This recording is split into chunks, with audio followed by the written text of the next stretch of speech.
Shalom, salam sejahtera di dalam kasih Tuhan Yesus, saudara. Jumpa lagi bersama saya, Patrick Smith. Kita kembali dalam video ini berjumpa untuk melihat sebuah fenomena yang sangat menggelitik hati pikiran kita. Dimana ada orang-orang yang sedang, mereka menyebut ini sebagai ibadah. Dan seringkali ini disebut sebagai pencurahan Roh Kudus, ya. Kita akan lihat dulu videonya, mari kita lihat bersama-sama, guys.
Apa yang terjadi itu, guys?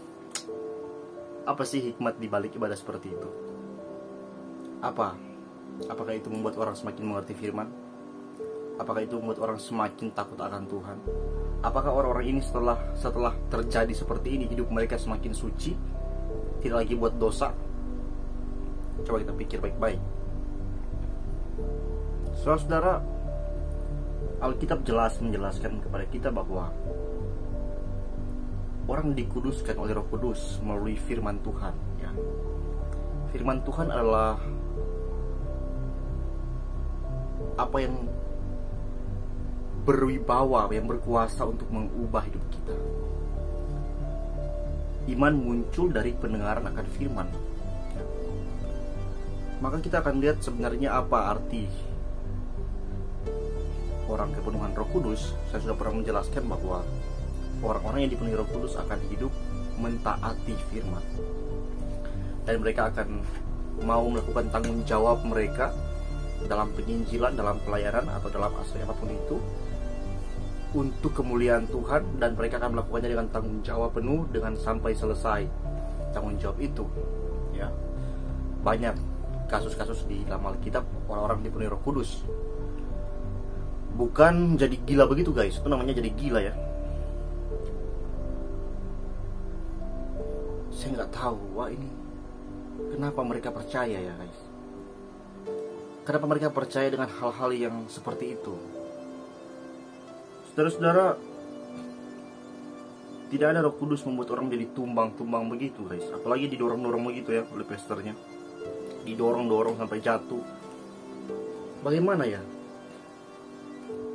Dengan jelas Alkitab sudah menjelaskan kepada kita bahwa kita harus teratur dalam beribadah. Segala sesuatu harus berlangsung secara sopan dan teratur. Coba orang gila siapa yang akan mengatakan hal seperti itu teratur?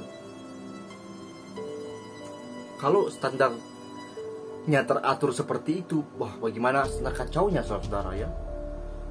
Kok yang kacau dibilang teratur? Kok mau-mau aja ditipu iblis, ya, guys?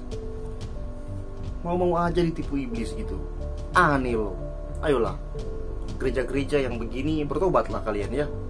Bertobatlah. Nggak ada kok di Alkitab seperti itu, nggak diajarkan kok. Dari manakah spirit-spirit seperti itu? Saya nggak akan berhenti mengingatkan, menyuarakan supaya berhentilah menipu-nipu umat Tuhan. Berhentilah, kasihan tuh jemaat-jemaatnya. Mereka itu bukan orang sekolah teologi, mereka itu datang ke gereja untuk mendapatkan firman Tuhan, untuk mendapatkan pengenalan akan Kristus. Kok ditipu-tipu begitu, guys? Nggak bisa lah gitu. Nggak diajarkan oleh Alkitab begitu, kan? Atau kalian punya Alkitab sendiri, atau punya tambahan ayat? bisa, nggak ada manfaatnya, nggak ada gunanya, malah bikin sakit badan, bikin otak jadi lebih kacau, nggak ada manfaatnya sama jiwa kita. Amsal dengan jelas mengatakan, jagalah hatimu dengan segala kewaspadaan. Jadi hati ini harus dijaga dari hal-hal yang tidak benar gitu guys. Ya, cobalah kalian jemaat-jemaat yang dari gereja seperti ini, bertobatlah sekarang, tegurlah pendetamu sekarang. Ya, nggak usah lah gitu-gituan, nggak usah. Itu nggak benar, itu merusak jiwa kita, itu merusak persekutuan umat Tuhan. Dan paling kasihannya lagi, itu manusia-manusia mau mencari Tuhan ditipu-tipu guys.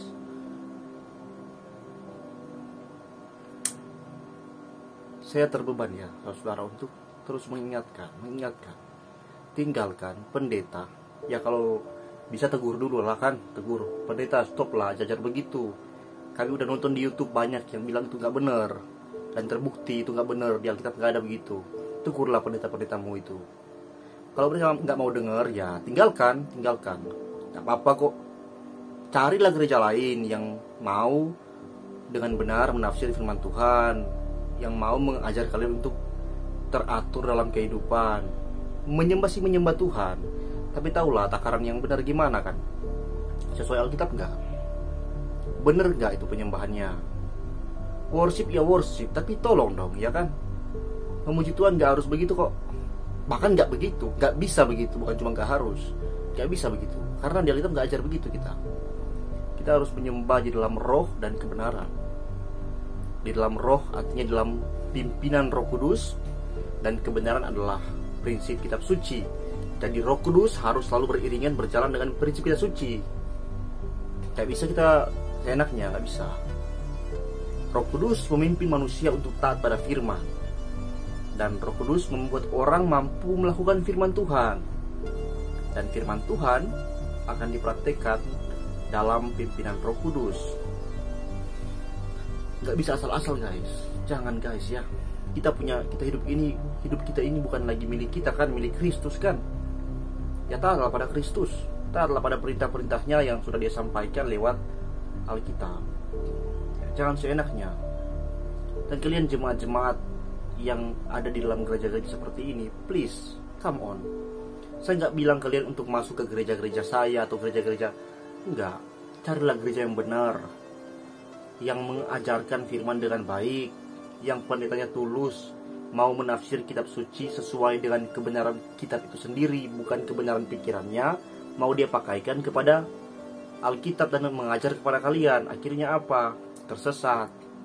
Ya. Karena semua manusia sudah berdosa, dan pikiran manusia sendiri itu sudah penuh dengan dosa, penuh dengan hal-hal yang tidak benar. Kalau mau taat ke sini akan jadi nggak benar, tapi kalau mau taat kepada Alkitab baru akan jadi benar. Karena Alkitablah kebenaran. Ya saudara, Alkitab itu dia adalah satu pelita yang Tuhan tempatkan di dunia ini untuk kita bisa melihat dengan baik apa kehendak Tuhan dalam hidup kita. Jadi, come on. Hal-hal seperti ini hal-hal yang sangat menyesatkan dan harus ditinggalkan. Saya Pates undur diri, and until next time, God bless you.